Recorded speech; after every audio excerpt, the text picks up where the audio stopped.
A lejohet që të bëhet betim mbi Kur'an dhe nëse e prish betimin çfarë ndodh? Nuk lejohet që njeriu ta thyj betimin në asnjë mënyrë. Ndërsa betimi mbi Kur'an lejohet si një formë për të ndërgjegjësuar njeriu që betohet. Për këtë arsye kam pas thonë në për librat e gjykatës islame, dhe i thuhet personit kur betohet thot për ditë xhumaje.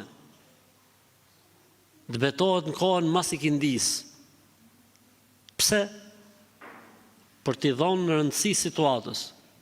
Dhe më përpara, moçmit, kur bëhet fjalë për gjak, kur bëhet fjalë për vjedhje, kur bëhet fjalë për imoralitet, e thirrnin personin tek i cili kishte shenja që të betohej.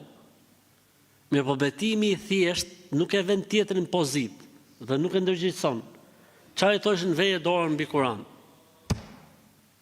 Betohem në Kur'an, ose betohem mbi Kur'an, ose betohem për këtë Kur'an. Betimi është i saktë, sepse Kur'ani është fjala e Allahut.